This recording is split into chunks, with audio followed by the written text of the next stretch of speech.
Este es un episodio diferente y son episodios que no me encanta hacer, pero siento que a veces son de alguna manera necesarios. Anoté algunas cosas, he hecho una revisión muy exhaustiva de lo que quería decir. En este video voy a abordar algunos temas que han estado en mi cabeza. Creo que justamente el propósito de este podcast era sacar estos pensamientos, verbalizarlos y pudieran ayudar a otras personas que estén sintiendo algo similar o que se puedan identificar con lo que me está pasando en este minuto. Voy a hablar acerca de lo que ocurrió en Venezuela, lo que esto desencadenó y lo que yo siento que son las impresiones que yo tengo en este minuto con respecto a el doble terremoto que sucedió hace poco en Venezuela. Y esto para ti es un trigger, si esto te desencadena o te genera más ansiedad, te toca una fibra que no quieres que sea tocada en este momento, puedes salirte y puedes ver alguna otra cosa. De todas maneras, no voy a mostrar imágenes crudas. Este podcast o este episodio tampoco quiero que sea eso, pero sí tomé algunas anotaciones para no extenderme más de lo necesario, porque quiero que sea algo bien conciso y evitar dentro de lo posible de tener que regrabarlo como me ha pasado en otros episodios que he hecho sobre temas tan dolorosos como lo que esto puede ser. Hasta el momento que yo grabo este video, las cifras que tenemos, que no son cifras oficiales, que no estamos 100% seguros de que sean cifras confiables, pero son lo que nos puede ayudar a tener una idea de la magnitud de esto, es que hay más de 3.500 personas que ya no están con nosotros. Más de 58.000 edificaciones que han sido afectadas, esto entre viviendas, colegios, edificios de otro tipo de uso, oficinas, y que el daño que se ha generado no solamente a nivel de infraestructura, sino también a nivel de servicios como las telecomunicaciones, se estima que es de 37 billones de dólares. No sé si a ustedes les pasa igual, pero a mí las cifras me parecen un poco frías. Sí, ayudan a ver como desde afuera algo un poco más macro acerca de lo que ocurre, pero de distancia también de la parte como humana de lo que significa esta tragedia. En mi caso, cuando yo empecé a ver información acerca de esto, la verdad es que me enteré quizás un poco desfasado, porque yo he estado muy desconectada de las noticias en Venezuela, esa es la realidad. Y yo pasé por diferentes etapas. Yo siento que así como el duelo tiene diferentes etapas, esto, aunque yo tengo que agradecer que mi familia está bien y que mi familia no sufrió daños ni humanos ni materiales durante esta tragedia, sí pasé por diferentes etapas de sentimientos, ¿no? Al principio fue como no querer creerlo. Era para mí tan poco probable que esto sucediera. Yo estoy viviendo en Chile. Chile es un país sísmico. Uno de los grandes temores que yo puedo tener viviendo acá es que ocurra un terremoto fuerte, digamos. Y en ningún momento de mi vida yo me hubiese imaginado que Venezuela iba a vivir un terremoto o dos terremotos fuertes, mucho antes de que yo tuviera que experimentar uno acá en Chile. Entonces estaba en una etapa como de negación, era como de no poderme creer que esto estuviera pasando. Inmediatamente después de esta etapa entré en desesperanza, somos un pueblo abandonado básicamente, somos una nación que hasta cuánto más tiene que aguantar. Ese era como mi pensamiento.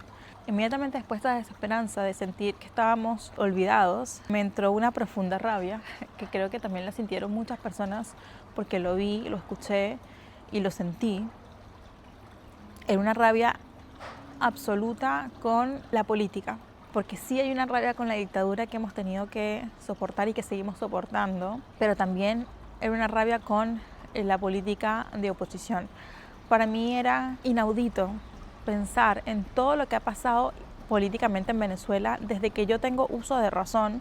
Yo no recuerdo nada previo a Chávez y toda esta cantidad de hitos que hemos pasado en elecciones, en negociaciones, en mesas de diálogo, en protestas, en lo que tú te quieras imaginar, corrupción, robo, burocracia, traiciones, todo, que ha sido la razón por la cual hoy en día tenemos un país tan desprotegido económicamente y tan desprotegido frente a algo como lo que ocurrió. Desde educación, desde arquitectura, desde previsión, prevención, lo que te puedas imaginar. Instituciones como el Funvisis, que nos debería alertar acerca de estas cosas, totalmente desahuciado, totalmente sin recursos, sin poder cumplir el rol por el cual fue creado. Personas que trabajan en cuerpos de rescate sin tener los equipos necesarios para hacerlo. Hospitales sin insumos, sin las condiciones óptimas para poder atender una catástrofe, sin entrenamiento, quizás de triaje, no sé, lo que te puedas imaginar. Todo esto ha sido consecuencia de años y años en los que la política en Venezuela, la dictadura, pero también la oposición, han perdido completamente de vista lo que realmente es importante por la avaricia. Y esa rabia venía mezclada con la impotencia de saberme fuera del país, lejos, pensar en qué puedo hacer desde acá y que lo que estoy haciendo es poco, ¿no?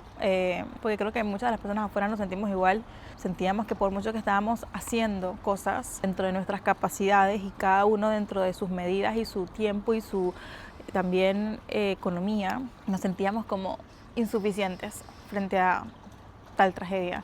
Yo me despertaba asustada en las madrugadas revisando como el grupo de WhatsApp de la familia solo para ver si alguna de las réplicas que sucedieron posterior a los terremotos había hecho estragos en los que mi familia sí se viera afectada, consumiendo contenido a morir en TikTok, en Instagram, sobre familias buscando a sus familiares en los escombros, rescatistas llegando, personas sin casa, durmiendo en parques, durmiendo en aceras, durmiendo en estacionamientos. Y para mí la mejor manera de salir un poco de esa infoxificación y también de esa sensación de impotencia era tratando de hacer un poquito más. Entonces, compartir más, donar más, hacer más voluntariado.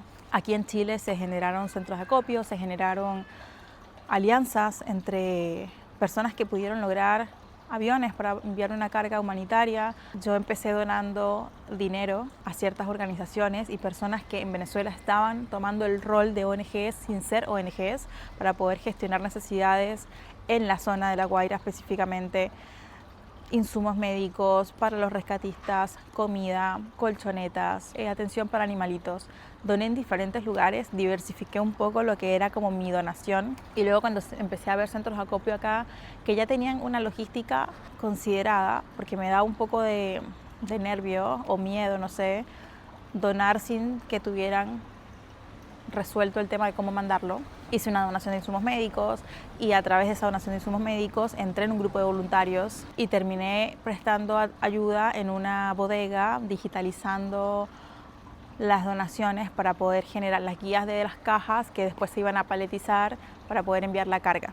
Y no digo todo esto para que ustedes piensen, wow, Andrea, qué increíble. No, es porque con todo y estas cosas que yo hice, yo sentí que estaba haciendo lo mínimo y todavía siento que estoy haciendo lo mínimo. Y así como yo lo siento, sé que muchos de ustedes también lo sentirán. Algunas personas he visto que lo han expresado en redes sociales, otras personas lo han conversado conmigo en reuniones. Sé que tenemos esta sensación de que estamos haciendo poco para todo lo que se necesita. Es muy normal que nos sintamos así. Yo creo que después de días de asimilar cosas y de también mucha introspección, llego a la conclusión de que cada quien aporta desde donde puede. Quizás tú no puedes aportar donando porque no tienes dinero para hacerlo o no puedes aportar como voluntario porque no tienes tiempo para hacerlo, pero saliste y regalaste algunos sándwiches o prestaste una pick-up para hacer transporte o te encargaste de difundir información valiosa en redes sociales para que otras personas pudieran saber cómo ayudar, cómo donar. Lo que sea que hiciste, quiero que sientas que sí fue un aporte y que dentro de todo esto fue suficiente porque fue lo que tu capacidad te permitió hacer. Había muchas personas, incluyéndome, con miedo de donar dinero, de enviar dinero a ciertos lugares porque no sabíamos si ese dinero estaba en organizaciones corruptas, si ese dinero efectivamente se iba a transformar en la ayuda que necesitábamos.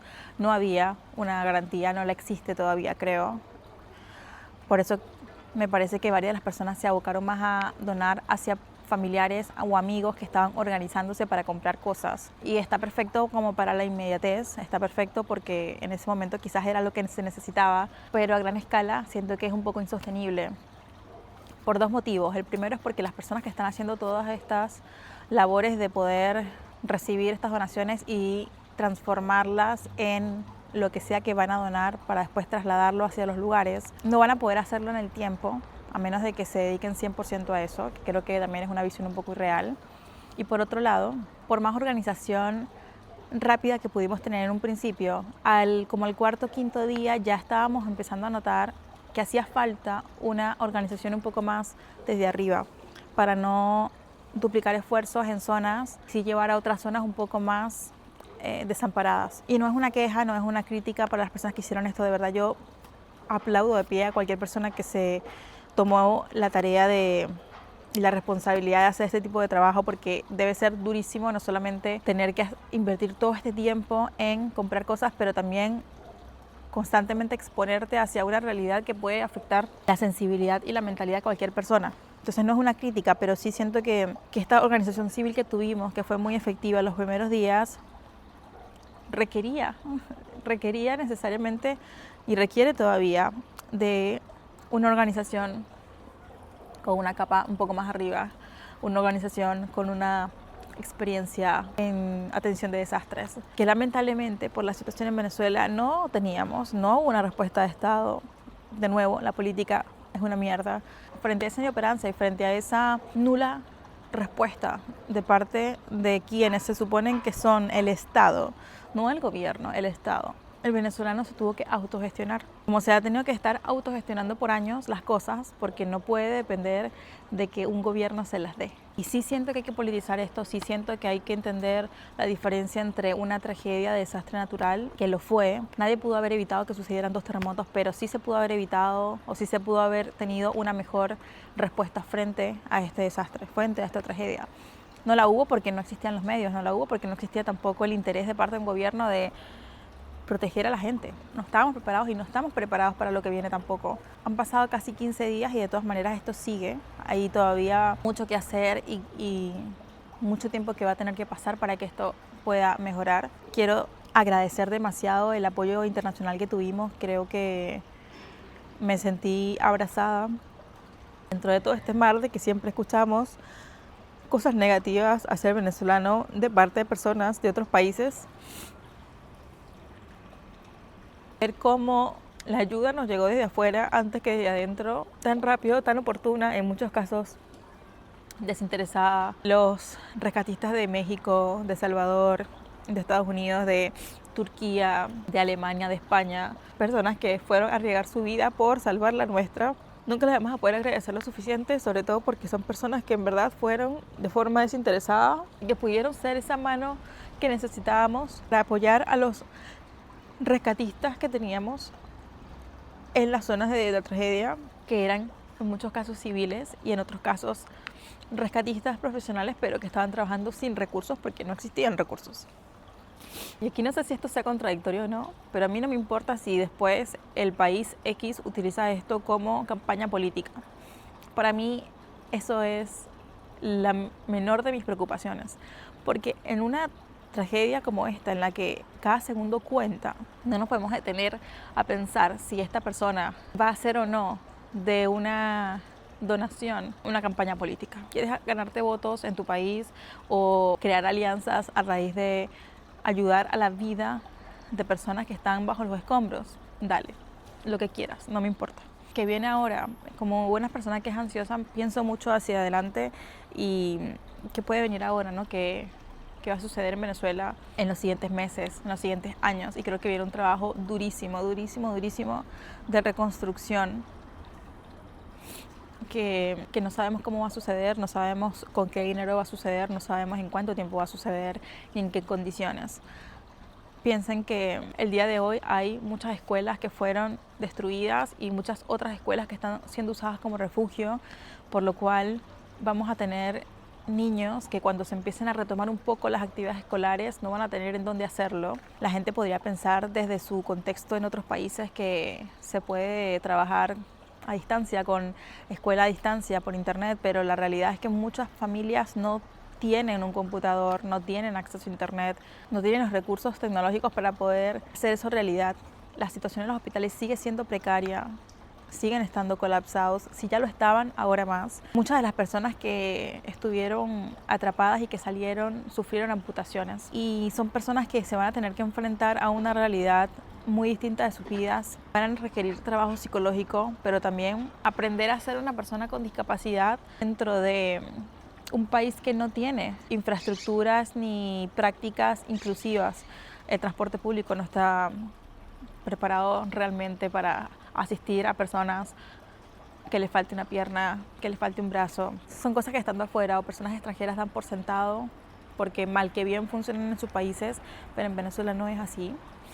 Vamos a tener muchísimas personas que posiblemente tengan estrés postraumático por todo lo que sucedió, sin mencionar, por supuesto, la reconstrucción de viviendas, las personas que se quedan sin casa. Ya teníamos un precedente de lo que sucedió en el 99 con Vargas, que dejó muchísimos damnificados que por años y años y años todavía se quedaron sin poder tener un buen hogar.